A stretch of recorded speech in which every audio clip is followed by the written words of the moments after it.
A devout fan of any team got everything it takes to win at life. So the odds is real high that you already winning. If you've been following your team, your player, your fighter religiously for the last decade, your life should be in the top 10% of every category that matters.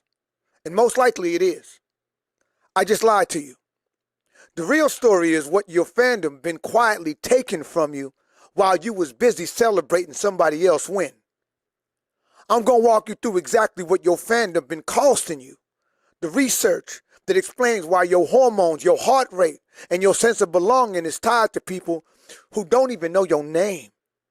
By the time we done, you going to know why your devotion ain't a choice. Because no one in their right mind would choose fandom over freedom. My name is Tijuana Jackson. I'm also known as the People's Mentor. My whole channel is committed to helping you see the emotional blind spots that keep you from going after the things that you say you want. And contrary to popular belief, it has nothing to do with discipline, nothing to do with willpower, and everything to do with emotional patterns running in the background, quietly messing with your decision making and follow through. Me and Romani Malcolm will be hosting a live 90-minute workshop where we help you confront your emotional blind spots, keeping you stuck, so those emotional blind spots can never cripple your potential again. You want to work with some real ones. The link is in the description. I almost titled this video The Habit That Keeps Massa Smiling, but the algorithm don't reward that kind of honesty. The average NFL game lasts over 3 hours. You know how much of that is actual football? About 11 minutes. The rest is commercials, replays, commentary, advertisements, military propaganda, gambling apps, pharmaceutical ads, beer commercials, and emotional manipulation disguised as entertainment. And somehow, grown men still call that relaxing. A devout sports fan got everything it takes to become successful. Discipline, routine, commitment, attention to detail, pattern recognition, emotional investment, consistency. The problem ain't your lack of dedication. The problem is where your dedication got directed.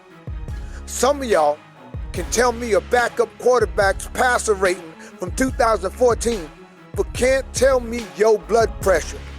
Can name every fighter in a division, but ain't had a physical in 6 years. Can explain playoff scenarios better than your own financial situation. That ain't fandom. That's a misallocated life force. And don't sit there acting offended neither. Recreation, healthy.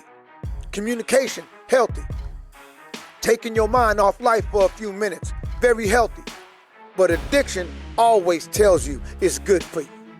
That's why some men can sit in silence with their boys for 4 hours watching a football game and still not know a damn thing about each other on a real level. One of the loneliest places in America is in a living room full of men watching sports together. Type bars in the comments if you get that. And I know this because I grew up believing sports was one of the only ways men bonded. Before I turned 10, I had already learned that watching football was one of the few ways to spend time with my daddy without feeling like I was interrupting his cadence. My father loved football, baseball, soccer, cricket, and horse racing like they were spiritual practices. I mean, it was some gambling involved, but Sunday came around and the television became the head of the household. Sunday was just church relocated. Same ritual, same devotion, same congregation, just a different pulpit. And the offering plate go to Roger Goodell. I pretended to care about the game. Truth is, I cared about access. I rooted for whatever team kept my daddy emotionally available for a few hours. And sometimes I'd root against his team just to create some interaction. Not because I love competition, because the tension from your father feel like oxygen when you're young. That's the part people don't talk about. A lot of men never fell in love with sports. They fell in love with the only version of their father they had access to. Type bars in the comments if you get that. And corporations understand that emotional attachments better than the fans do. It's a psychologist named Robert Cialdini who did a whole study on this and called it basking in reflected glory. That's when the people attach their identity and self-worth to a team's success when they ain't even on the team. That's why folks say, we won, We destroyed y'all. We going to the championships. No, fam. Day one, you ate mozzarella sticks and developed hypertension, but your brain don't fully register the difference. Researchers like Bernard found testosterone levels in male fans fluctuate based on game outcomes. Your hormones literally shift while watching strangers compete. Then a cardiologist named Robert Cloner found major sporting events correlate with increased cardiac events. Some folks risking cardiac arrest over people who wouldn't recognize them at Target. So when your team lose and you pacing around the house mad at everybody, your nervous system ain't fully treating it like entertainment. It's treating it like you just lost a fist fight in the parking lot or just got beat down by your stepson in front of your house. Your body paying real prices for symbolic victories. Meanwhile, your actual life sitting over there on the sidelines like a neglected child. Type bars in the comments if you get that. Some of y'all know more about another grown man legacy than your own bloodline. And before folks start hollering, it's just entertainment, let me ask you something. Keep it a buck with me. Why every sports fan I know got emotional memories attached to games? You don't remember where you was when your cousin graduated college? Some of y'all weren't even present when your child was born, but you remember exactly where you was when Kobe scored 81. When the Patriots came back on Atlanta. When LeBron won in Cleveland. When Tyson got knocked out. When Dallas beat themselves with 3 turnovers against San Francisco. Sorry. The point is, you remember the food and stuff like that. Who was there? What you was wearing? What year it was? That ain't casual entertainment. That's emotional imprint. Sports gives men something most men secretly starving for. It's tribe, ritual, anticipation, identity, emotional position. One game got millions of grown men synchronized emotionally at the exact same time, cheering together, cursing together, celebrating together, grieving together. And if we being honest, for a lot of men, sports is one of the only places they feel allowed to feel. A man will scream at a referee for 3 straight hours, but can't tell his woman that he feels overwhelmed. Cry when his team win a championship, but can't cry at his daddy funeral. Hug strangers after playoff victory, but sit emotionally constipated around people that actually love him. Somebody type bars in the comments if you get that. That's why fandom's so powerful. It gives emotionally malnourished men a place to feel like they belong without ever having to do the work of belonging anywhere. And the machine know exactly what it's doing. That's why every app keep you emotionally engaged year round. It ain't enough to just watch the game no more. Now you gotta consume draft coverage, free agency rumors, fantasy leagues, gambling apps, highlight reels, debate shows, Twitter arguments, GOAT conversations, grown men setting alarms for FanDuel notifications, texting the group chat at 11 p.m. Tuesday about a tight end snap count, watching Stephen A. and hating Stephen A. at the same time while he yell about millionaires. Your dishes is piling up. Wearing another man's last name across your back for $250 like a uniform you bought for a job you don't work at. They done turned fandom into a full-time side hustle with no paycheck. And the cold part? The same discipline required to memorize stats, contracts, rankings, records, and narratives is the same discipline required to transform your actual existence.